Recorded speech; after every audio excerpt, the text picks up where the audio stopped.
Je n'ai pas reçu d'invitation pour le mariage de mon frère, alors, je suis parti en voyage. Désolé, ma chérie, cet événement est réservé aux plus proches, m'a dit ma mère. Lorsque le mariage a été annulé, à cause d'une dette, toute la famille s'est mise à me supplier. Mais, il était déjà trop tard. Je m'appelle Alec Wilson. J'ai 32 ans, et, je n'aurais jamais pensé que vérifier ma boîte aux lettres allait changer ma vie. Pendant des mois, j'avais attendu, avec impatience, l'invitation au mariage de mon frère, Kevin. Quand l'enveloppe est enfin arrivée, mon cœur a bondi de joie, du moins, jusqu'à ce que je l'ouvre. À l'intérieur, il n'y avait pas d'invitation, mais, un petit mot écrit à la main. Désolé, ma chérie. Cet événement est réservé aux adultes. Réservé aux adultes? Je suis une adulte. La vérité m'a frappé, comme un coup de poing, la fiancée de mon frère, Stéphanie, ne voulait pas de moi là-bas.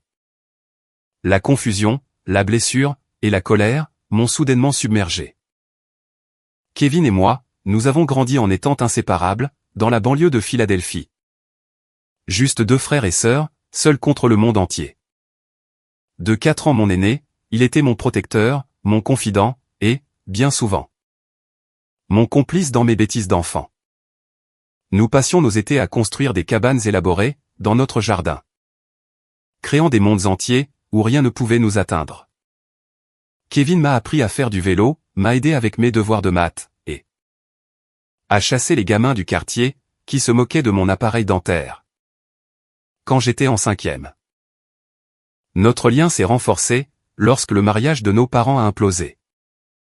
J'avais 15 ans, Kevin en avait 19, et il venait tout juste de commencer l'université. Le divorce a été chaotique, des disputes bruyantes, des portes qui claquent. Et des accords de garde tendus. Pendant que nos parents étaient occupés à s'entre-déchirer, Kevin est devenu mon point d'ancrage. Il rentrait de l'université de Penn State, presque tous les week-ends. Juste pour s'assurer que j'allais bien, m'emmenant manger des glaces, et me laissant vider mon sac. Face au chaos qui régnait à la maison. C'est toi et moi, aïe, disait-il, en utilisant ce surnom. Que lui seul avait le droit d'employer. Nous sommes les seuls, à comprendre ce que ça fait. Quand j'ai obtenu mon diplôme de fin de lycée, Kevin était là. M'applaudissant plus fort que n'importe qui. Lors de mon premier chagrin d'amour à la fac, il a conduit pendant 3 heures. Pour m'apporter de la soupe au poulet, et regarder de mauvais films d'action avec moi. Jusqu'à ce que je retrouve le sourire. Quand j'ai décroché mon premier emploi en marketing à Boston, il m'a aidé à déménager. Et à monter tous mes meubles IKEA, sans jamais se plaindre. C'est ce que nous étions l'un pour l'autre, des constantes, dans un monde en perpétuel changement. Jusqu'à Stéphanie. Kevin l'a rencontrée il y a 4 ans, dans le prestigieux cabinet d'avocats. Où ils travaillaient tous les deux, à Boston.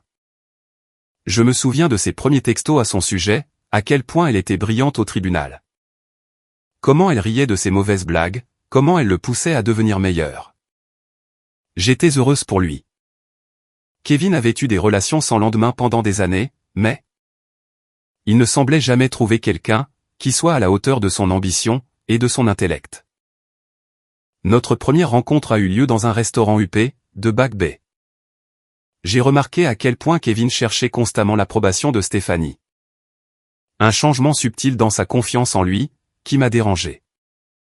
Stéphanie était élégante et posée, dans sa robe de créateur. Ses boucles d'oreilles en perles accrochant la lumière, tandis qu'elle m'évaluait. Avec un sourire étudié. Kevin m'a tellement parlé de vous, a-t-elle dit, mais sont-on laissé entendre que ces histoires n'étaient peut-être pas très flatteuses. Tout au long du dîner, elle a orienté les conversations vers leurs collègues du cabinet d'avocats. Et leur relation au country club. Des mondes auxquels je n'appartenais pas, avec ma carrière créative en marketing. Et mon modeste appartement. Quand j'évoquais des souvenirs d'enfance, Stéphanie changeait subtilement de sujet, comme si notre histoire commune n'avait aucune importance pour l'avenir de Kevin. Les changements chez Kevin se sont produits de manière graduelle. D'abord, il a cessé de répondre immédiatement à mes appels. mettant souvent plusieurs jours à me rappeler. Nos appels téléphoniques du dimanche soir, une tradition depuis l'université, sont devenus mensuels. Puis trimestriels.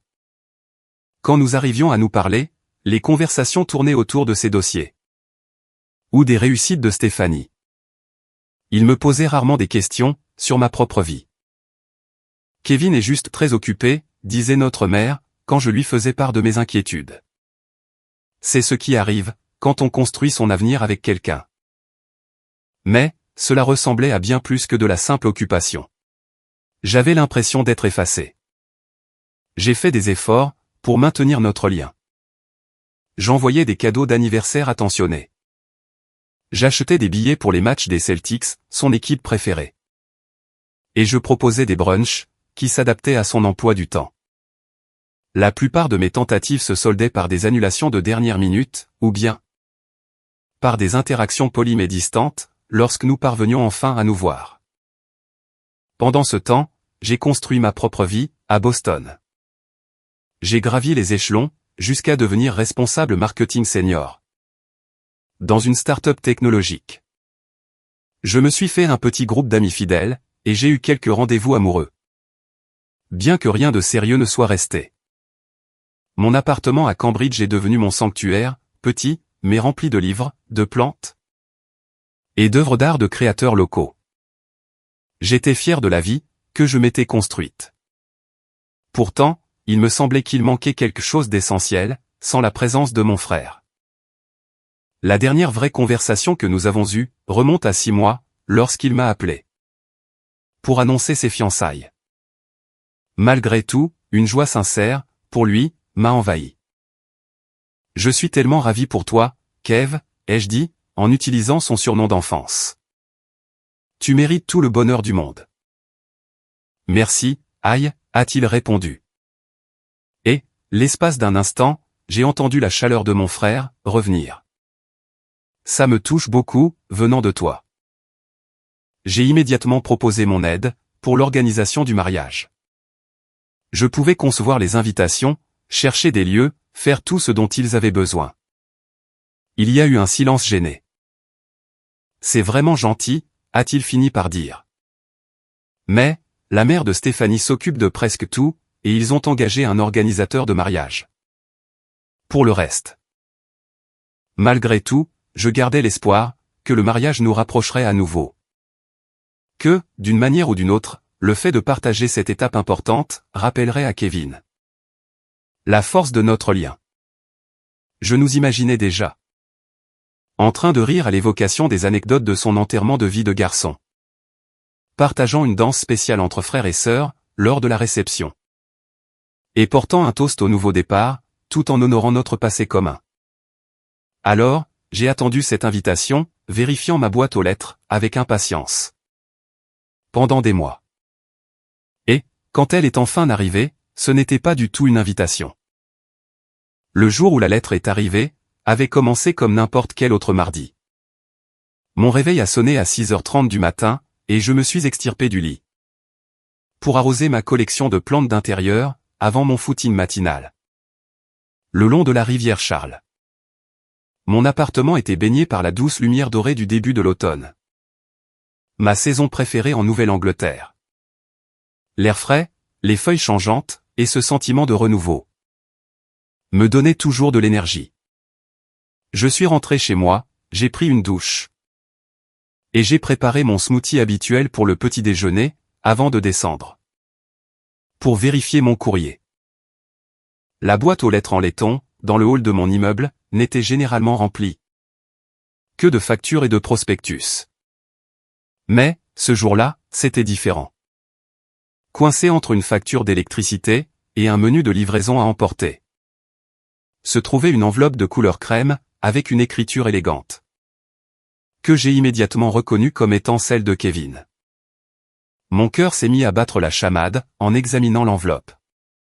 Le papier était épais, de grande qualité, avec de légers reflets brillants. De la papeterie de mariage, sans aucun doute. Enfin, après des mois d'attente, l'invitation était arrivée. Je suis remonté presque en sautillant, serrant l'enveloppe contre ma poitrine. De retour dans mon appartement, je l'ai ouverte avec précaution, ne voulant pas déchirer ce que j'imaginais être une magnifique invitation. À l'intérieur, il n'y avait pas la carte formelle attendue, avec ses dorures et ses détails pour répondre. À la place, il y avait juste une petite carte, avec un message écrit à la main. Cher Allais, j'espère que ce mot te trouvera en bonne santé. Stéphanie et moi voulions te faire savoir que notre cérémonie de mariage et la réception seront un événement réservé uniquement aux adultes. Nous espérons que tu comprendras. Et nous avons hâte de célébrer cela avec toi, une autre fois. Avec amour, Kevin. Je l'ai lu 3 fois, essayant de donner un sens à ces mots. Réservé aux adultes? J'ai 32 ans, un emploi dans une grande entreprise, et un plan épargne-retraite. Je suis loin d'être une enfant. L'incompréhension a laissé place à la réalisation, alors que la vérité commençait à s'imposer. Ce n'était pas une invitation. C'était tout le contraire, une annulation formelle de mon invitation. Une notification pour m'informer que je n'étais pas la bienvenue. Mes mains tremblaient, en attrapant mon téléphone. J'ai composé le numéro de Kevin, ma respiration devenant courte et saccadée. Je suis tombé directement sur son répondeur. Kevin, c'est moi. Je viens de recevoir ton mot, disant que le mariage est réservé aux adultes. Et je ne comprends pas. Je suis littéralement une adulte. Rappelle-moi, s'il te plaît. J'ai essayé de me concentrer sur mes emails professionnels, mais mon attention était complètement brisée. Après 1 heure sans réponse, j'ai envoyé un texto. J'ai reçu ton mot. Je ne suis pas sûr de comprendre. Est-ce qu'on peut en parler? 20 minutes plus tard, sa réponse est arrivée. En réunion toute la journée. C'est juste plus simple comme ça. Avec les contraintes du lieu. On en reparle plus tard. Des contraintes de lieu? Pour son unique sœur? L'excuse était tellement transparente, que ça m'a retourné l'estomac. J'ai réessayé de l'appeler, ce soir-là. Comme il ne répondait pas, j'ai fini par appeler Stéphanie, directement. Elle a décroché à la 4e sonnerie, la voix froide et posée. Allez, ce n'est pas le bon moment. Nous sommes en rendez-vous, avec le fleuriste. J'ai juste besoin de comprendre ce qu'il se passe, ai-je dit. En essayant de garder une voix stable. Kevin m'a envoyé un mot pour me dire que le mariage est réservé aux adultes. Mais ça n'a aucun sens. Elle a soupiré, un petit bruit à travers le téléphone. Écoute. Nous essayons de garder une liste d'invités gérable. Le lieu a des limites de capacité très strictes. Je suis sa sœur, ai-je dit, la voix brisée. Sa seule sœur. Je comprends bien, a-t-elle répondu, bien que son ton suggérait le contraire. Mais, avec les tensions familiales actuelles, nous avons pensé que ce serait plus simple. Quelle tension familiale, ai-je demandé, sincèrement perplexe. Kevin a mentionné que vous n'étiez plus très proches, ces derniers temps, a-t-elle affirmé. Et, avec ta tendance à être trop émotive. Nous avions peur que cela crée des situations gênantes. Ma tendance à être trop émotive? J'ai eu l'impression de recevoir une gifle. Avant même que je puisse répondre, elle a continué. Nous devons vraiment retourner à notre rendez-vous. Kevin t'appellera demain. Pour t'expliquer plus en détail. La ligne a été coupée, avant que je ne puisse répliquer. Je suis resté assise, dans un silence stupéfait, serrant mon téléphone. À travers mes larmes, j'ai ouvert Instagram, et j'ai été immédiatement confronté à des publications de nos amis communs. Sur les préparatifs des enterrements de vie de jeunes filles et de garçons. Des gens que je connaissais à peine, des collègues du cabinet de Kevin. Des anciennes colocataires de Stéphanie à la fac. Des cousins éloignés que nous ne voyions qu'aux enterrements, célébraient tous leur inclusion. À un mariage dont j'étais explicitement exclu. Désespéré d'obtenir des réponses, j'ai appelé ma mère. Ma chérie, j'espérais qu'il changerait d'avis, a-t-elle avoué. Après que je lui ai expliqué la situation. Confirmant ainsi qu'elle était au courant depuis le début. Les parents de Stéphanie participent financièrement au mariage, de manière significative. Et ils ont des opinions très arrêtées sur la liste des invités. Et Kevin a simplement accepté? En excluant sa propre sœur? Son silence valait toutes les réponses. Tu y seras, ai-je demandé, connaissant déjà la réponse. Je suis désolé, ma chérie. J'ai essayé de le convaincre que c'était une erreur, mais... Elle y assisterait quand même. Tout le monde y serait. La vie continuerait, comme si mon exclusion n'était qu'un détail sans importance. Plutôt qu'un rejet sismique. J'ai passé la nuit à faire défiler des années de photos, Kevin et moi. Construisant des châteaux de sable à Cap Cod. Kevin, brandissant une pancarte, frère fier, à ma remise de diplôme. Kevin et moi à Thanksgiving, il y a tout juste 2 ans, les bras autour des épaules. Affichant des sourires identiques. Qu'est-ce qui nous était arrivé? À quel moment étais-je devenu quelqu'un, dont on pouvait se passer? Par le biais d'amis communs, j'ai appris que presque tous les autres membres de notre cercle social avaient reçu de vraies invitations, depuis des mois. J'étais la seule omission importante. Cette certitude s'est installée dans ma poitrine, comme une pierre, lourde et inamovible. Le lundi matin m'a trouvé, le regard vide, fixant l'écran de mon ordinateur. La proposition marketing sur laquelle je travaillais depuis des semaines ressemblait maintenant à des symboles dénués de sens, sur une page numérique. Ma collègue, Jenna, s'est arrêtée à mon bureau, en posant un café. « Tu as l'air d'en avoir plus besoin que moi », a-t-elle dit, l'inquiétude évidente dans sa voix. « Tout va bien ? » « Ça va », ai-je répondu par automatisme. « J'ai juste mal dormi. » « Ça doit être contagieux. La moitié du bureau ressemble à des zombies aujourd'hui. » Elle s'est attardée. « Tu sais, l'équipe survivrait. Si tu prenais quelques jours de repos. » « À quand remonte la dernière fois ? Où tu as posé des jours de congé ? » Je n'arrivais pas à m'en souvenir. Entre les délais des projets, et l'aide aux préparatifs du mariage. Je n'avais presque pris aucun week-end, et encore moins de vraies vacances. Ça va aller, ai-je répété, mais les mots sonnaient creux, même à mes propres oreilles. 20 minutes plus tard, je me suis retrouvé enfermé dans les toilettes du 3e étage. Des larmes silencieuses coulant sur mon visage, alors que je m'agrippais au lavabo pour me soutenir. Les lumières fluorescentes mettaient en évidence les cernes noires sous mes yeux. Et les pores de ma peau. Je me reconnaissais à peine. Ce n'était pas la première fois que Kevin m'excluait depuis que Stéphanie était entrée dans sa vie. Il y avait eu la fête de fin d'année du cabinet d'avocats, où les accompagnateurs étaient soi-disant limités, et pourtant, d'autres collègues y avaient amené leurs frères et sœurs. La pendaison de crémaillère de leur nouvelle maison de ville à Beacon Hill, dont j'avais appris l'existence, via des publications sur les réseaux sociaux, le lendemain. Le voyage au ski pour le nouvel an, avec, juste quelques couples. Qui incluait mystérieusement des amis célibataires, du côté de Stéphanie. Chaque exclusion m'avait blessé, mais, je lui avais trouvé des excuses, il est très occupé. C'était décidé à la dernière minute. Il a la tête prise par le travail. Le mariage, c'était différent. Un mariage, c'était intentionnel, planifié des mois à l'avance. Cette exclusion était délibérée, et publique. Un message clair, concernant ma place dans sa nouvelle vie. De retour à mon bureau, mon téléphone a vibré, affichant le nom de Kevin sur l'écran. Je suis allé dans la cage d'escalier pour répondre. « Salut », a-t-il dit, d'un ton désinvolte, comme si de rien n'était. « Désolé d'avoir raté tes appels. C'est la folie avec les préparatifs du mariage. »« Tu m'étonnes », ai-je répondu, luttant pour garder un ton neutre. Bien que je n'en sache rien, puisque je ne suis apparemment pas invité. Il a soupiré. « Allez, c'est compliqué.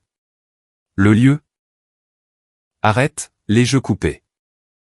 Stéphanie a déjà essayé l'excuse du lieu. Si l'espace est si limité. Pourquoi y a-t-il des gens que je n'ai jamais rencontrés sur la liste des invités? Alors que je n'y suis pas? Le silence s'est étiré, entre nous. Que se passe-t-il vraiment, Kevin, ai-je insisté. Je mérite la vérité. Stéphanie pense, a-t-il commencé, puis, il s'est interrompu. Elle a peur que tu ramènes tout à toi. Elle dit que tu as toujours été trop dramatique. Trop émotive. Ces mots m'ont frappé, comme de véritables coups physiques. Trop dramatique, pour avoir des sentiments humains normaux? Pour m'attendre à être convié au mariage de mon seul frère? Tu es en train de lui donner raison, en ce moment même, a-t-il ajouté. Sa voix prenant le ton condescendant qu'il utilisait lors de ses plaidoiries. Écoute, nous voulons juste une journée sans drame. Et c'est moi, le drame? Ma voix s'est élevée, malgré mes efforts pour me contrôler. Je t'ai soutenu dans toutes les épreuves. Kevin. Absolument toutes. Depuis quand suis-je devenu quelqu'un, dont tu as honte? Je n'ai pas honte de toi, a-t-il protesté faiblement. C'est juste Stéphanie, et, je suis d'accord pour dire que c'est ce qu'il y a de mieux. De mieux pour qui? Certainement pas pour moi. Et je ne pense pas non plus que ce soit le mieux pour toi. Mais tu es bien trop sous son influence, pour t'en rendre compte. Ce n'est pas juste, a-t-il rétorqué. Tu ne lui as jamais donné sa chance. Je n'ai fait que lui donner des chances. Je criais maintenant, reconnaissante d'être seule dans la cage d'escalier. J'ai essayé pendant 4 ans de créer un lien avec elle, de soutenir votre relation. De maintenir notre complicité. Malgré son aversion évidente pour moi. Et voilà comment on me remercie. C'est peut-être la raison, a-t-il dit froidement. Cette réaction, juste là. Cette incapacité à penser à quelqu'un d'autre, qu'à toi-même. L'accusation m'a réduite au silence, abasourdi. Était-ce ainsi, qu'il me voyait? Comme une égoïste? À quel moment, nos visions de notre relation, avaient-elles divergé de manière aussi spectaculaire? Je dois y aller, a-t-il dit dans le silence. Stéphanie m'attend. J'espère que tu pourras respecter notre décision, et être heureuse pour nous. De loin. L'appel a pris fin, et avec lui, quelque chose de fondamental s'est brisé entre nous. Je me suis affaissé contre le mur, un calme étrange remplaçant la tempête d'émotions. C'était le calme de l'irrévocable, d'une porte qui se referme définitivement. Je suis retourné à mon bureau, j'ai ouvert mon ordinateur portable, et j'ai fait quelque chose que je n'avais jamais fait auparavant, j'ai demandé des congés d'urgence. Les 4 semaines complètes, que j'avais accumulées. Mon patron, voyant mes yeux rougis et mon visage pâle, a approuvé ma demande. Sans poser de questions. Ce soir-là, je me suis assise en tailleur sur mon lit, avec mon ordinateur, faisant défiler les sites de voyage, comme dans un état de transe. L'Asie du Sud-Est, l'Australie, l'Amérique du Sud. Des endroits qui avaient toujours semblé être des destinations, pour un jour. Pourquoi pas maintenant? Qu'est-ce qui me retenait ici, au fond? À 2 heures du matin, j'ai acheté un aller simple pour Bangkok, en Thaïlande.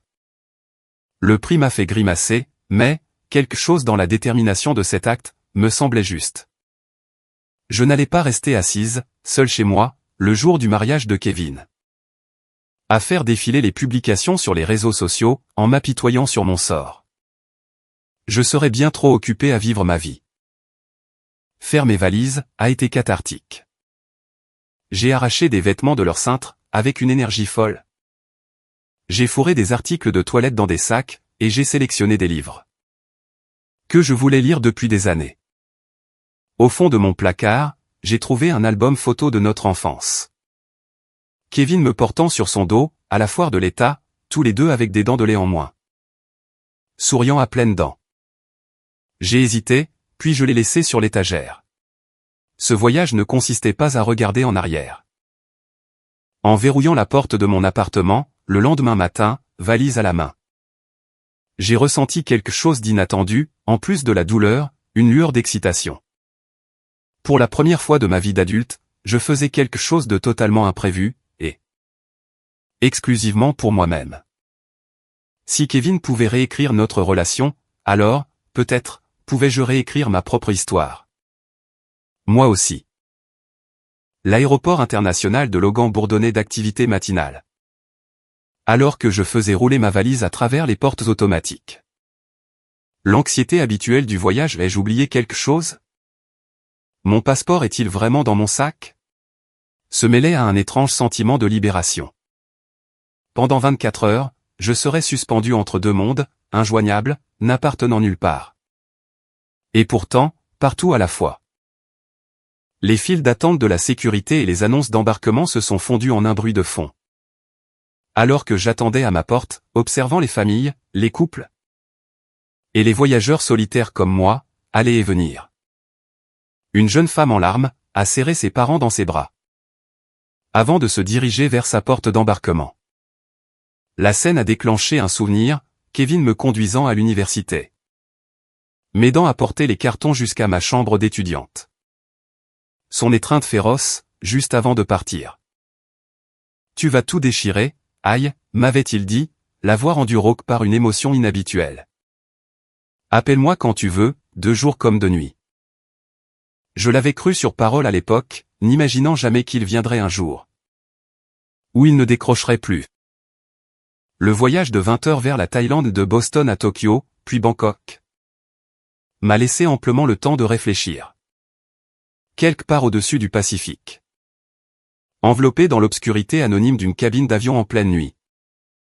J'ai commencé à écrire dans le journal, que j'avais acheté de manière impulsive.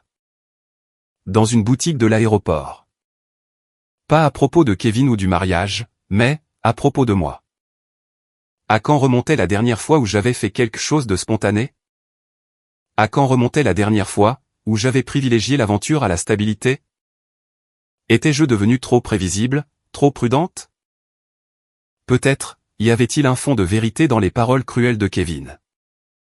Non pas que j'étais égoïste ou dramatique, mais, que j'avais peut-être vécu trop longtemps. Dans l'ombre de notre histoire commune, mesurant ma propre valeur, à la force de notre lien. Plutôt que de me forger une identité, qui me soit propre. Bangkok m'a accueilli avec un mur de chaleur et d'humidité.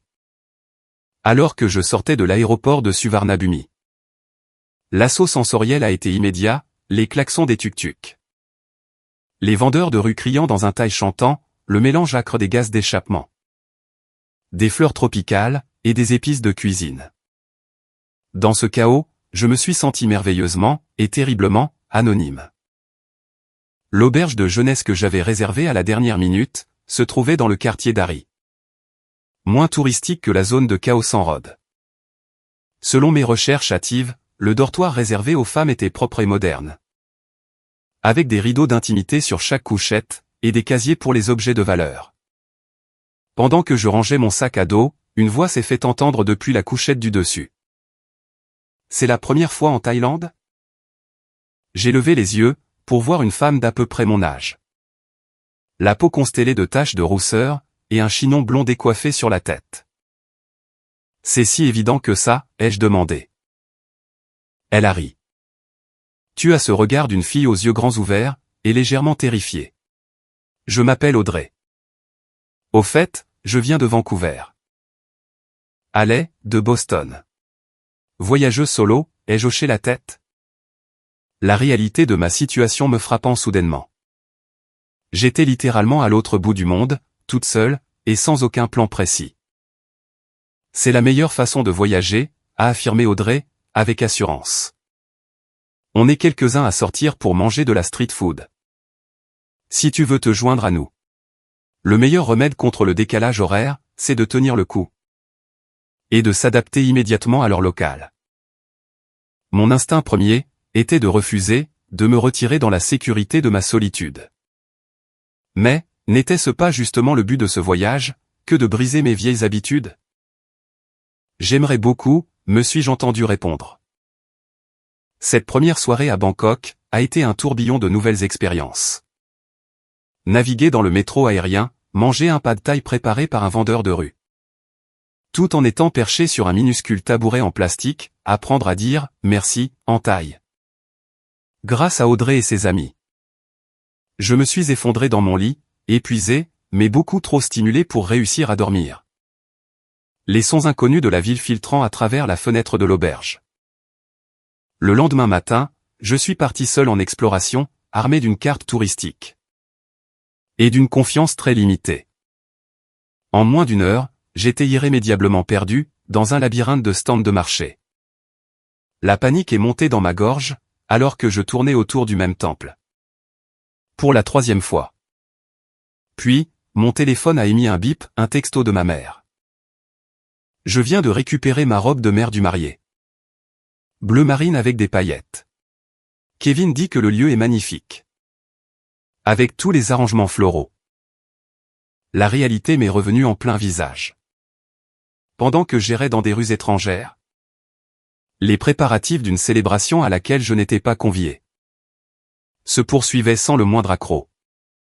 La cruauté désinvolte de ce message, l'inconscience totale de ma mère. Quant à l'effet que de telles nouvelles pouvaient avoir sur moi, ont déclenché une vague de vertige. Je me suis laissé tomber sur un banc voisin, ma respiration devenant de plus en plus difficile. Une crise de panique. Ici, maintenant, à des milliers de kilomètres de chez moi. Parfait. Mademoiselle? Mademoiselle, ça va? Une Thaïlandaise âgée, venant du stand de fleurs d'à côté, s'est approchée, l'inquiétude évidente. Malgré la barrière de la langue. J'ai essayé de hocher la tête, mais, mes larmes m'ont trahi. Sans hésiter, elle a disparu dans son stand, et est revenue avec un petit gobelet d'eau. Ainsi qu'une fleur de jasmin, qu'elle a doucement glissée derrière mon oreille. Belle dame, pas pleurer, a-t-elle dit dans un anglais hésitant, en me tapotant la main. Thaïlande, endroit joyeux. La simple gentillesse d'une inconnue a débloqué quelque chose en moi. J'ai accepté l'eau, les mains tremblantes, le parfum sucré du jasmin perçant à travers ma détresse. Quand ma respiration s'est calmée, je lui ai acheté l'une de ces guirlandes de fleurs complexes. En la payant délibérément beaucoup plus cher. Son sourire, alors qu'elle me disait au revoir de la main, m'a fait l'effet de la première connexion humaine authentique que j'avais ressentie depuis des mois. Ce soir-là, j'ai trouvé un petit restaurant où j'ai commandé en pointant du doigt le plat d'un autre client. Le repas qui a suivi, un curry vert parfumé avec des légumes que je n'arrivais pas à identifier, a été la chose la plus vibrante et vivante que j'ai goûtée depuis des années. Alors que je savourais chaque bouchée, mon téléphone s'est illuminé avec un autre texto. De Kevin cette fois. Maman a dit qu'elle t'avait parlé de la salle. J'espère que tu vas bien. Tu me manques. Que je lui manquais? Cette audace m'a presque fait rire à voix haute. J'ai éteint mon téléphone, sans lui répondre, et j'ai commandé du riz gluant à la mangue pour le dessert. Demain, ai-je décidé, je quitterai Bangkok. L'énergie frénétique de la ville correspondait de trop près à mon chaos intérieur. J'avais besoin d'espace pour respirer, pour réfléchir, pour commencer à guérir. De retour à l'auberge, j'ai fait des recherches sur des destinations côtières. Et j'ai réservé un billet de bus pour la province de Krabi, dans le sud de la Thaïlande. Alors que le bus climatisé serpentait à travers la campagne thaïlandaise, le jour suivant. Des paysages d'un vert luxuriant. Qui ne ressemblaient à rien de ce que je connaissais en Nouvelle-Angleterre. S'étendaient dans toutes les directions, des palmiers, des rizières, de petits villages. Avec les toits dorés des temples qui scintillaient sous le soleil. Pour la première fois, depuis la réception de cette enveloppe couleur crème, j'ai ressenti une lueur de gratitude. Si j'avais été incluse dans le mariage, je serais à Boston en ce moment même. En train d'aider avec les centres de table, ou d'assister à des fêtes prénuptiales. Jouant mon rôle assigné, dans l'histoire de quelqu'un d'autre. Au lieu de cela, j'étais en train d'écrire mon propre chapitre. Un chapitre, où le fait d'être exclu n'était pas une fin, mais un commencement. La plage de Rayleigh est apparue, comme une carte postale qui aurait pris vie. Des falaises de calcaire dominant des eaux turquoises. Des bateaux à longue queue se balançant sur de douces vagues, et un sable blanc et poudreux. Qui s'étirait au loin. Mon auberge, située face à la plage, était simple. Mais parfaitement positionnée pour admirer les couchers de soleil. Après la surcharge sensorielle de Bangkok. Le rythme des vagues de l'océan m'a fait l'effet d'un médicament. Lors de ma deuxième soirée, j'ai remarqué un petit groupe réuni autour d'un feu de camp. Sur la plage, et j'ai reconnu le rire si particulier d'Audrey. Elle m'a repéré, et m'a fait de grands signes, avec enthousiasme. Boston. Viens te joindre à nous. Le cercle s'est ouvert pour m'accueillir, il y avait Audrey, de Vancouver, Tyler. Un photographe américain originaire de Seattle. Qui documentait les sites d'escalade d'Asie du Sud-Est, Maya. Une institutrice canadienne en maternelle, profitant de ses vacances d'été, et Luis. Un chef cuisinier espagnol, qui prenait une année sabbatique pour voyager. Avant d'ouvrir son propre restaurant. Qu'est-ce qui t'amène en Thaïlande en solo, a demandé Maya. En me tendant une bouteille de bière locale. J'avais juste besoin d'un changement de décor, ai-je répondu automatiquement. C'était mon esquive habituelle. Tyler m'a lancé un regard entendu. En général, les gens ne traversent pas le monde entier sur un coup de tête. Juste pour changer de décor. Il y a toujours une histoire derrière ça. Quelque chose dans ce rassemblement et des étrangers devenant une famille éphémère autour du feu. Cette immense obscurité de l'océan et du ciel, qui rendait les problèmes humains si minuscules, m'a fait lâcher prise sur mon besoin d'intimité. Mon frère va se marier, ai-je lâché, surprise de ma propre volonté de me confier. Et je n'ai pas été invité. Au lieu de recevoir une pitié gênée, il y a eu un moment d'indignation collective, en ma faveur. C'est vraiment n'importe quoi, a simplement commenté Tyler. La famille peut vraiment vous blesser, d'une manière que personne d'autre ne pourrait le faire. Ne m'en parle pas, a ajouté Luis. Je n'ai pas parlé à mon père pendant 3 ans. Après qu'il ait raté ma remise de diplôme à l'école de cuisine. Pour participer à un tournoi de golf. Tu es proche de ton frère en temps normal, a demandé Maya. La question a ouvert les vannes. Avant même de m'en rendre compte, j'étais en train de tout raconter à ces inconnus. Notre complicité d'enfance, la distance qui s'était installée peu à peu. L'hostilité subtile de Stéphanie, et cette excuse d'un événement, réservé aux adultes. Au fur et à mesure que je parlais, la blessure s'est transformée. Passant d'une onde privée à une expérience humaine, partagée. Ma sœur et moi ne nous sommes pas parlé depuis 5 ans, a confié Tyler, lorsque j'ai terminé. Elle a épousé un gars qui pensait que j'étais une mauvaise influence. Parce que j'avais choisi la photographie, plutôt qu'une vraie carrière. Finalement. Elle a arrêté de répondre à mes appels. As-tu essayé de reprendre contact, ai-je demandé. À chaque anniversaire, à chaque Noël, a-t-il dit. À un moment donné, il faut accepter que l'on ne peut pas forcer quelqu'un à vouloir de nous. Dans sa vie. Même la famille. Surtout la famille. Maya, plus optimiste, insistait sur le fait que le temps guérissait souvent ce genre de blessures. Ma mère et ma tante ne se sont pas parlé pendant une décennie. À cause d'une histoire d'héritage. Maintenant, elles sont inséparables. La question n'est pas de savoir s'il finira par revenir vers toi, a affirmé Luis. En remuant le feu avec un bâton. C'est de savoir si, toi, tu voudras toujours de lui dans ta vie, quand il le fera. Leur perspective, allant de l'acceptation pragmatique de Tyler à la patience pleine d'espoir de Maya, m'ont offert un prisme différent. À travers lequel je pouvais analyser ma situation. Ce n'étaient pas des gens qui connaissaient Kevin, ou moi, ou encore notre histoire. Leur point de vue était donné sans aucune arrière-pensée, ni aucun bagage affectif. Le lendemain matin, lorsque Tyler m'a invité à me joindre à leur excursion d'île en île. J'ai accepté sans la moindre hésitation. La journée est passée à une vitesse folle. Nous avons fait du snorkeling au-dessus des récifs coralliens. Grimpé sur des affleurements rocheux pour admirer des vues panoramiques. Et partagé de l'ananas frais sur des plages immaculées, accessibles uniquement par bateau. Pendant des heures entières, j'ai complètement oublié Boston, oublié le mariage, oublié ma douleur. Ce soir-là, en consultant mes emails avec le Wi-Fi capricieux de l'auberge. J'ai trouvé un message de mon patron, tu manques à toute l'équipe, mais... Prends tout le temps dont tu as besoin. Ton poste est garanti. Pour quand tu seras prête à revenir. L'assurance d'avoir un emploi vers lequel retourner, a nourri quelque chose en moi.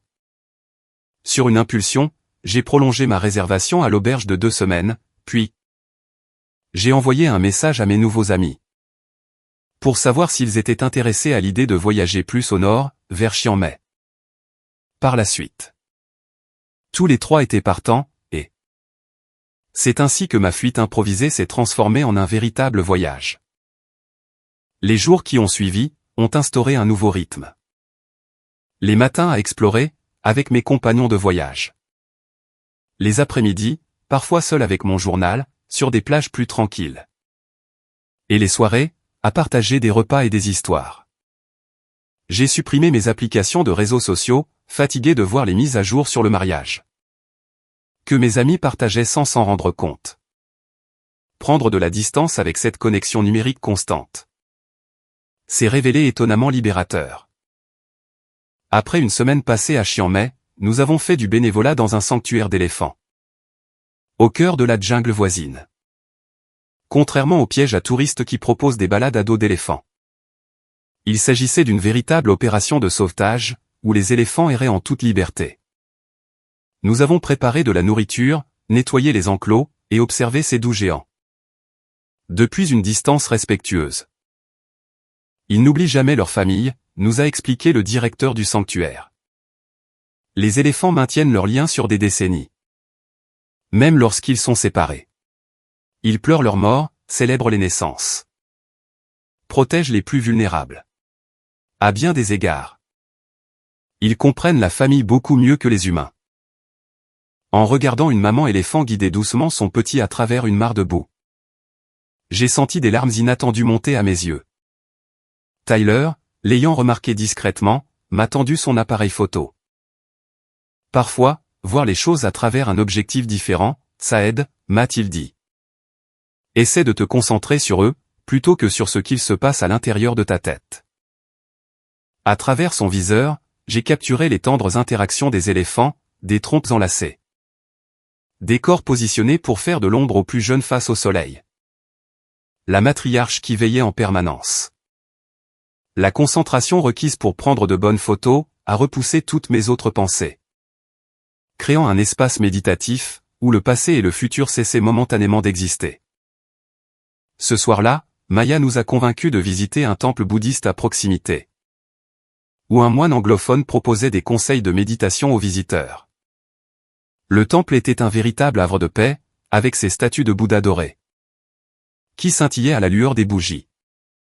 Le moine, plus jeune que ce à quoi je m'attendais, et doté d'un humour surprenant, a parlé de l'attachement, comme étant la racine de la souffrance. Nous nous accrochons à des attentes envers nous-mêmes, envers les autres. Sur la façon dont les relations devraient être, a-t-il expliqué. Lorsque la réalité diffère de ces attentes, nous souffrons. Le chemin vers la paix ne consiste pas à forcer la réalité à correspondre à nos attentes, mais bien à ajuster nos attentes. Pour accepter la réalité. Ça ressemble à un abandon, ai-je laissé échapper. Les mots sortant de ma bouche avant même que je puisse les filtrer. Il a souri. Il y a une grande différence entre capituler et accepter. La capitulation, c'est la défaite. L'acceptation, c'est comprendre que certaines choses échappent à votre contrôle. Et faire le choix de diriger votre énergie, vers là où elle peut vraiment faire une différence. Dans vos propres actions, dans votre propre cœur. Ces paroles m'ont poursuivi, jusqu'à mon retour sur la plage, où je me suis assis seul. Regardant le clair de lune se refléter sur l'eau. Je m'étais attendu à ce que Kevin maintienne notre lien, malgré Stéphanie. Et malgré les différences croissantes dans nos vies. Je m'étais attendu à ce que la famille passe avant toute autre considération. Quand la réalité n'a pas été à la hauteur de ses attentes, j'ai été anéanti. Mais, et si j'acceptais cette réalité, non pas comme étant juste ou équitable, mais, simplement, comme un fait? Et si, au lieu de me battre pour une relation avec quelqu'un, qui, de toute évidence, ne faisait pas de moi sa priorité, je me concentrais sur les liens qui m'étaient offerts librement? Comme ceux avec mes nouveaux amis? Et si l'énergie que j'avais dépensée à me sentir blessé était redirigée vers la construction d'une vie si épanouissante que l'exclusion d'un seul événement, même s'il s'agissait de l'important mariage de mon frère? ne pourrait plus faire dérailler mon bonheur? Pour la première fois, j'ai envisagé la possibilité que ce douloureux rejet puisse en réalité être un cadeau. Le coup de pouce dont j'avais besoin pour cesser de vivre par rapport aux autres. Et commencer enfin à découvrir qui j'étais, selon mes propres termes. Dans l'ancienne ville fortifiée de Chiang-Mai, les notifications de mon calendrier sont devenues impossibles à ignorer, JE3 avant le mariage de Kevin. JE2. JE1. J'avais pris l'habitude de marquer le temps au rythme de mes aventures thaïlandaises, plutôt qu'à celui des étapes du mariage, mais la réalité avait ce don de s'immiscer. Malgré la distance. Le jour même du mariage a commencé par une crise de panique à 3 heures du matin. Dans notre maison d'hôte. Je me suis glissé dehors, pour éviter de réveiller Maya, dans notre chambre partagée. Et je me suis assise sur les marches en pierre, alors que l'anxiété s'abattait sur moi par vagues. C'était le moment que je redoutais, et que j'essayais de fuir. Depuis l'arrivée de la non-invitation. Tu ne pouvais pas dormir non plus? Tyler est apparu dans l'embrasure de la porte, son appareil photo à la main. J'allais partir pour admirer le lever du soleil. Au temple de Doi Sutep. Tu veux m'accompagner? J'ai hésité, puis, j'ai hoché la tête. Oui. Absolument, oui. Le complexe montagneux du temple était enveloppé par la brume de l'aube, à notre arrivée. Les stupas dorés émergeant comme des îles, sur une mer de nuages. Pendant que Tyler photographiait les moines entamant leurs rituels matinaux. J'ai trouvé un coin tranquille, qui surplombait la ville en contrebas. De retour à Boston, ça devait être le début de l'après-midi. Kevin devait être en train de se préparer, peut-être nerveux, entouré de ses garçons d'honneur. Mes parents seraient sur leur 31, ma mère dans sa robe bleu marine à paillettes. Stéphanie serait transformée en jeune mariée, son triomphe étant complet. En m'ayant exclu de cet événement crucial. Tyler m'a trouvé, toujours assise au même endroit, 1 heure plus tard, ayant terminé ses photos. Sans un mot, il s'est assis à côté de moi. C'est aujourd'hui le mariage, n'est-ce pas, a-t-il demandé doucement. J'ai hoché la tête, ne faisant pas confiance à ma propre voix. Je m'en doutais. Tu as eu cette expression toute la semaine. Comme si tu te préparais à encaisser un choc. Il a hésité. Tu veux en parler? Pas vraiment, ai-je admis. Mais, j'en ai peut-être besoin. Il a attendu patiemment, pendant que je rassemblais mes pensées. J'essaie de comprendre pourquoi ça fait si mal, ai-je fini par dire.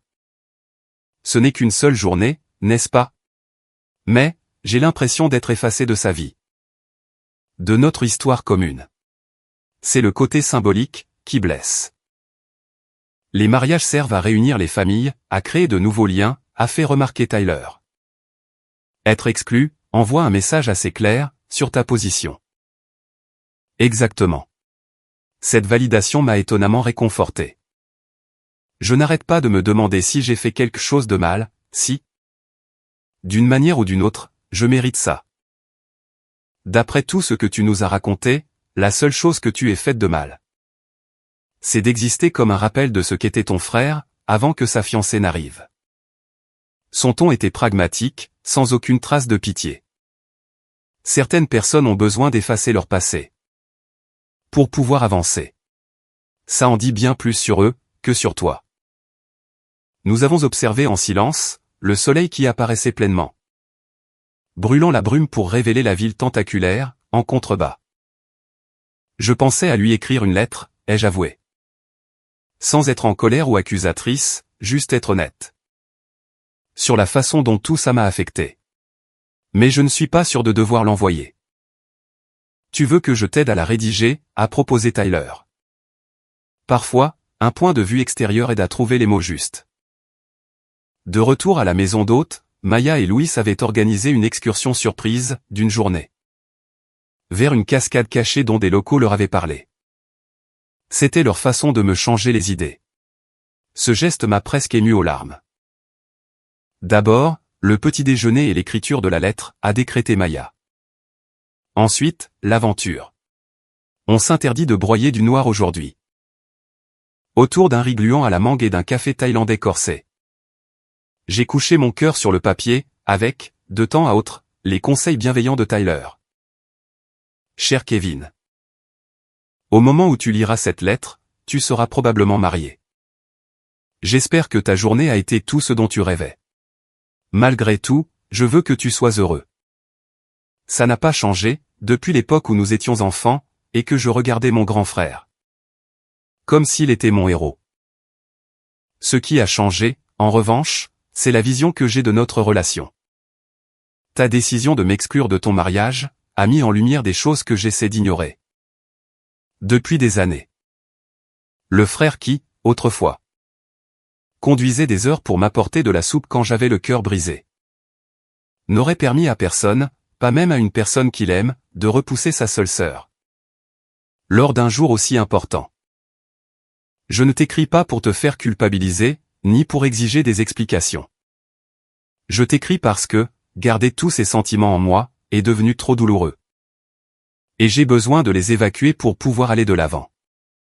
Être désinvité de ton mariage m'a blessé bien plus profondément que je ne pourrais l'exprimer. J'ai ressenti cela comme une déclaration publique. La preuve que notre histoire et notre lien commun ne signifiaient rien. Face aux préférences de ta nouvelle famille. Il ne s'agit pas du fait que je n'aime pas Stéphanie, ou que je ne soutienne pas votre relation. Il s'agit du fait de me sentir jetable, aux yeux de quelqu'un qui me faisait autrefois sentir irremplaçable. Il s'agit de me demander ce qui a changé, en toi, en moi, et en nous, pour que ma présence, le jour de ton mariage, soit devenue indésirable, plutôt qu'essentielle.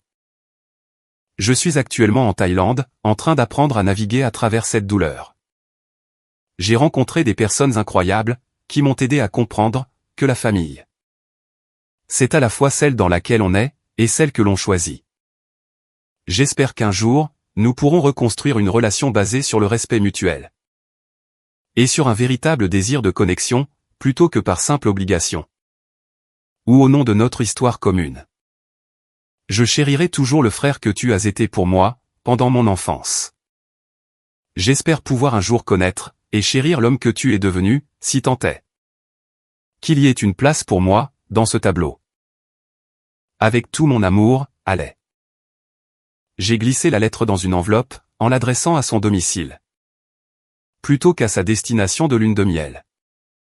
Je n'étais pas certaine de l'envoyer un jour, mais l'écrire m'a fait l'effet de percer un abcès douloureux, mais nécessaire pour pouvoir guérir. L'excursion à la cascade s'est avérée être exactement ce dont j'avais besoin. Une randonnée éprouvante à travers la jungle dense. La récompense de pouvoir nager dans des piscines d'eau cristalline, sous les chutes d'eau. Et un pique-nique sur des rochers chauffés par le soleil. Dans ces moments de pure présence à moi-même. Le mariage de Kevin s'est estompé pour devenir un simple bruit de fond. Plutôt que l'événement central de ma journée. Ce soir-là. Alors que les autres étaient sortis pour explorer le célèbre marché de nuit de Chiang Mai. Je suis resté à la maison d'hôte, ressentant un besoin soudain de solitude. Lorsque mon téléphone a sonné, affichant le numéro de ma mère, j'ai failli ne pas répondre. Mais la curiosité l'a emporté. Allez, tu m'entends? La connexion n'est pas très bonne. La voix de ma mère semblait faible et lointaine. Je t'entends, maman. Comment s'est passé le mariage, ai-je demandé. Étonné par mon propre sang-froid. Magnifique. Tout s'est déroulé à la perfection. Elle a fait une pause. À une exception près. Et qu'est-ce que c'est? Ton frère n'arrêtait pas de te chercher du regard, a-t-elle dit doucement. Pendant la cérémonie, pendant les photos, pendant la première danse. Il scrutait la salle. Comme s'il s'attendait à te voir apparaître. Quelque chose s'est serré dans ma poitrine. A-t-il dit quelque chose? Pas directement, mais il avait l'air contrarié, distrait. Même Stéphanie l'a remarqué. Une autre pause. Je crois qu'il regrette la tournure des événements, ma chérie. Je ne savais pas trop quoi penser de cette information. Une part de moi voulait sa revanche, que Kevin réalise son erreur, et qu'il en souffre. Une autre part se sentait juste triste, pour nous deux, pris au piège dans des schémas. qu'aucun de nous ne comprenait vraiment. C'est fait, maintenant, ai-je fini par dire. J'espère qu'ils sont heureux ensemble. Après avoir raccroché, je me suis assise sur le balcon de la maison d'hôte, observant l'animation de la rue en dessous, tout en assimilant notre conversation. Mon téléphone a vibré à nouveau, vers minuit. Le numéro de Kevin. Mon cœur s'est mis à battre plus fort, quand j'ai décroché. Allez. Sa voix était pâteuse, et le bruit de fond laissait deviner qu'il était dans un bar. Ou une boîte de nuit. C'est bien toi. C'est moi. N'es-tu pas censé être en train de faire la fête, en ce moment? C'est ce que je fais. C'est ce qu'on fait. Lune de miel à Bali. Il avait l'air joyeux, de manière artificielle. Mais, il fallait que je t'appelle. J'avais besoin d'entendre ta voix. Tu es ivre, Kevin. Peut-être. Sûrement. Il a ri, puis sa voix s'est assombrie. J'ai fait une erreur, allez. La plus grosse erreur. J'aurais dû t'avoir à mes côtés. En arrière-plan, j'ai entendu la voix de Stéphanie, tranchante d'irritation. Kevin, à qui es-tu en train de parler? C'est ma sœur, a-t-il répondu, sa voix s'éloignant du téléphone. Je lui raconte juste comment s'est passé le mariage. Maintenant. On est en lune de miel. Raccroche. Juste une minute, a-t-il protesté. Tout de suite, Kevin. Son ton n'admettait aucune réplique. Il est revenu au téléphone. Je dois te laisser, mais j'avais besoin que tu saches que tu m'as manqué. On va arranger ça. Quand je rentrerai. D'accord? Promis. Je t'aime, aïe. L'appel s'est terminé, avant même que je puisse répondre. Je suis resté planté là, à fixer mon téléphone, submergé par un tourbillon d'émotions. Le Kevin qui venait d'appeler émotif, plein de remords, facilement influençable. Était bien le frère dont je me souvenais, mais aussi, le mari que je craignais qu'il ne devienne. Son moment de lucidité, provoqué par l'alcool et par l'éloignement de l'influence immédiate de Stéphanie, confirmait ce que je soupçonnais, il savait très bien, que m'exclure était une erreur. Mais il avait manqué de courage, pour tenir bon. Pourtant, sa promesse d'arranger ça, sonnait terriblement creux. En quoi consistait exactement cette réparation? Des excuses tardives? Une inclusion occasionnelle, lorsque Stéphanie le permettrait? Je n'étais plus du tout sûr que cela me suffirait. Tyler m'a trouvé, toujours sur le balcon, 1 heure plus tard. Il revenait du marché de nuit, avec un petit sac en papier. J'ai pensé que tu en aurais peut-être besoin, a-t-il dit. Révélant une bouteille de whisky thaïlandais, et 2 petits verres. Maya a mentionné que ta mère avait appelé. Des nouvelles du mariage? J'ai hoché la tête, en acceptant la dose qu'il me versait. Et de Kevin, aussi, en fait. Il m'a appelé alors qu'il était ivre, pendant sa lune de miel. Pour me dire qu'il regrettait mon absence. Tyler a haussé un sourcil. Qu'est-ce que tu ressens, par rapport à ça? De la confusion, de la tristesse, et encore un peu de colère. J'ai siroté le whisky, accueillant avec plaisir sa chaleur. Il y a 2 mois, cet appel aurait signifié tout pour moi. Aujourd'hui. Je ne suis pas sûr que cela change quoi que ce soit. Parce que les mots sont faciles à prononcer, a suggéré Tyler, surtout quand on est ivre. Exactement. Il a eu des mois pour prendre ma défense. Pour insister afin que je sois invité. Il a choisi, à plusieurs reprises, de ne pas le faire. Un simple coup de téléphone plein de remords, n'efface pas tout ça. Nous sommes restés assis dans un silence complice, les bruits lointains de la ville créant une toile de fond apaisante. Le moine du temple a dit quelque chose, qui me revient sans cesse en mémoire. Ai-je fini par dire.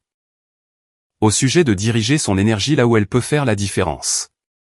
J'ai dépensé tellement d'énergie dans une relation où Kevin ne s'investissait pas autant que moi. Et maintenant, je me suis tourné vers les lumières scintillantes de Chiang Mai. Si loin de tout ce qui m'était familier, et pourtant, je m'y sentais plus à ma place que je ne l'avais été depuis des mois. Maintenant, je crois que j'ai besoin d'établir des limites. Si jamais il me recontactait. Et quand il le fera en étant sobre, je serai honnête sur ce dont j'attends de lui. Pour la suite. Pas des promesses, mais des actes concrets. Qui prouveront que je compte à ses yeux. Je me suis tourné vers Tyler. Mais je réalise aussi que mon bonheur ne peut plus dépendre de ses choix, désormais. Il a fait teinter son verre contre le mien.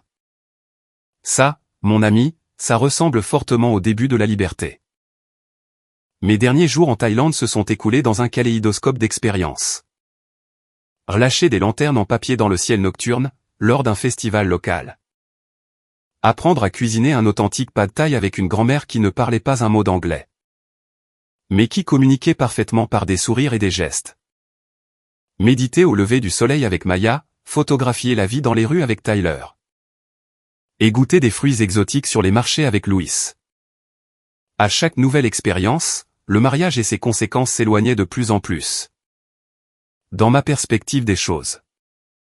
Une blessure importante, certes, mais qui n'était plus l'histoire déterminante de ma vie. Tu as changé, par rapport au moment où l'on s'est rencontrés, a fait remarquer Audrey. Lors de notre dernière soirée ensemble, à Bangkok. Nous y étions retournés pour attraper nos vols respectifs. Tu es moins tendue, beaucoup plus présente. La Thaïlande m'a changé, ai-je dit. Mais ce n'était pas tout à fait exact. Ou plutôt, elle m'a donné l'espace nécessaire pour me changer moi-même. Nous avons échangé nos coordonnées, en nous promettant sincèrement de rester en contact.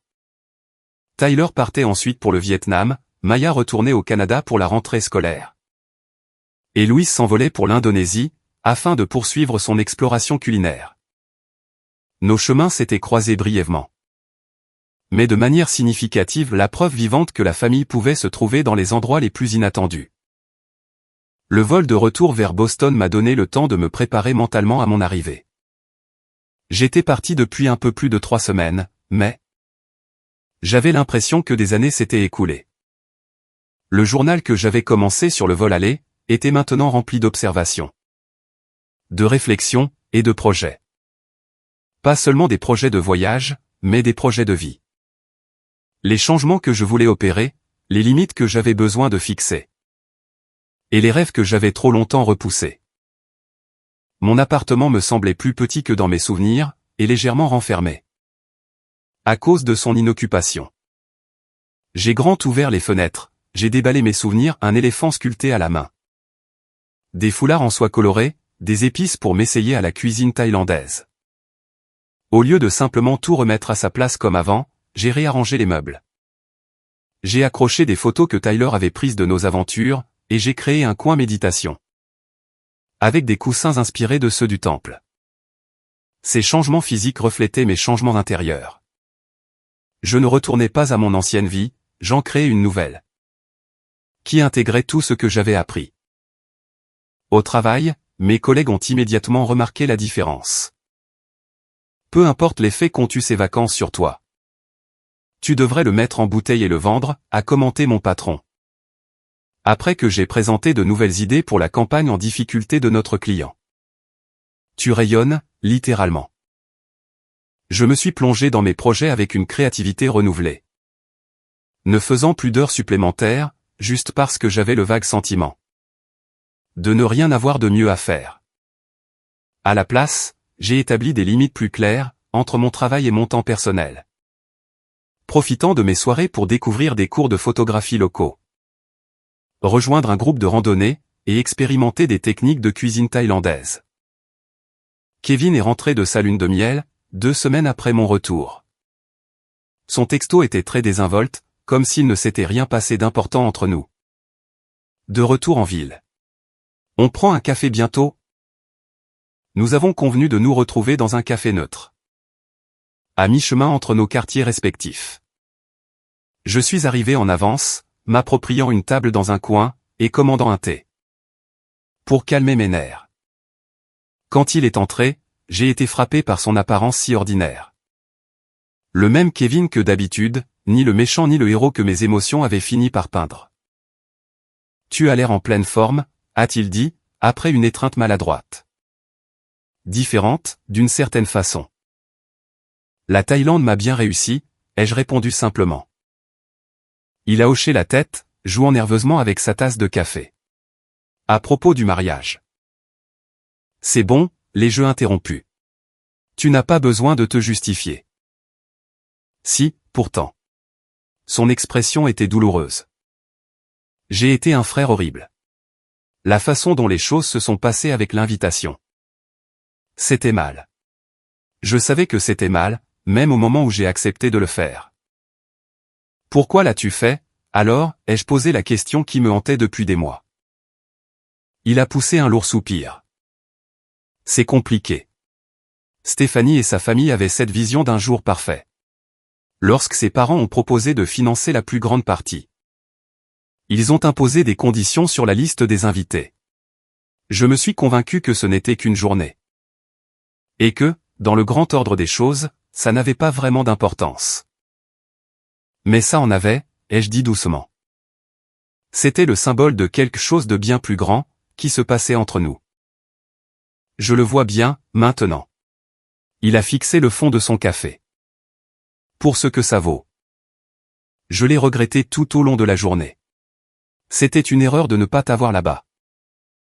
J'apprécie que tu le dises, ai-je déclaré, surprise de réaliser que je le pensais sincèrement. Mais Kevin. Il ne s'agit pas seulement du mariage. Il s'agit de toutes ces années où tu t'es éloigné. Où tu as laissé ta relation avec Stéphanie, altérer ta relation avec moi. Il ne l'a pas nié, ce qui était déjà ça. Je ne sais pas comment trouver un équilibre pour tout ça. Stéphanie est parfois jalouse de ma relation avec toi.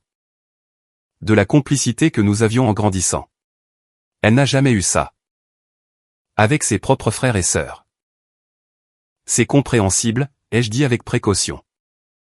Mais ça ne rend pas acceptable le fait de m'exclure des parties importantes de ta vie. Je ne te demande pas d'être ta priorité. Mais je te demande d'être estimé à ma juste valeur. Tu es estimé, a-t-il insisté. Je t'aime, aïe. Ça n'a jamais changé. L'amour n'est pas juste un sentiment, Kevin. Ce sont des actes. C'est être présent. C'est faire, parfois, des choix difficiles, pour protéger les relations qui comptent. J'ai pris une grande inspiration. Pour la suite des événements, j'ai besoin de voir des efforts constants de ta part. Si tu veux que je fasse partie de ta vie. Pas seulement quand ça t'arrange. Ou quand Stéphanie te donne son approbation. Il a semblé surpris par ma franchise. L'ancienne allée aurait peut-être accepté ses excuses sans la moindre condition. Reconnaissante de la moindre reconnexion. La nouvelle allée connaissait bien trop sa propre valeur, pour faire ça. C'est de bonne guerre, a-t-il finalement répondu. Je veux faire mieux. Ma sœur me manque. Mon frère me manque, à moi aussi. Je l'avoue. Celui qui me voyait clairement, et qui valorisait ce qu'il voyait. Nous avons discuté pendant près de 2 heures. Couvrant des sujets que nous aurions dû aborder des années plus tôt. Il n'y a pas eu de résolution miraculeuse, ni de réconciliation larmoyante. Juste 2 adultes, tentant de reconstruire prudemment un pont endommagé. Sans aucune garantie qu'il tienne, mais tous deux prêts à essayer.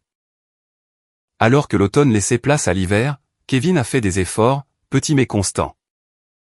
Des appels téléphoniques hebdomadaires, des déjeuners de temps en temps, et il m'a même invité à dîner chez eux.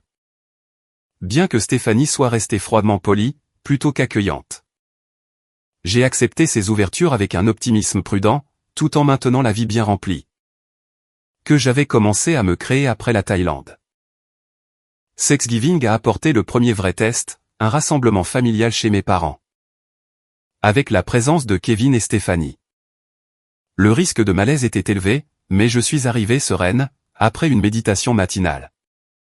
Et bien décidé à me concentrer sur la gratitude, plutôt que sur la douleur persistante.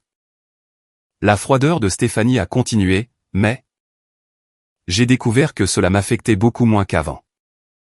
Son opinion de moi, c'était son problème.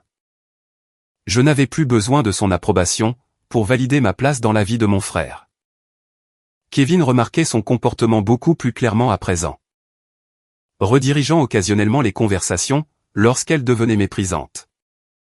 Ou venant me voir en privé, pour s'assurer que je me sentais bien incluse. De petits pas, mais des pas significatifs. Alors que les plats étaient débarrassés, et que la famille se dispersait sur les différents canapés. Pour la sieste d'après-repas, Kevin m'a rejointe sur la véranda arrière. « Merci d'être là », a-t-il dit simplement. « Ça représente beaucoup pour moi. Je suis heureuse d'être venue. Même si j'ai bien failli ne pas le faire. Tyler m'avait proposé de le rejoindre au Pérou.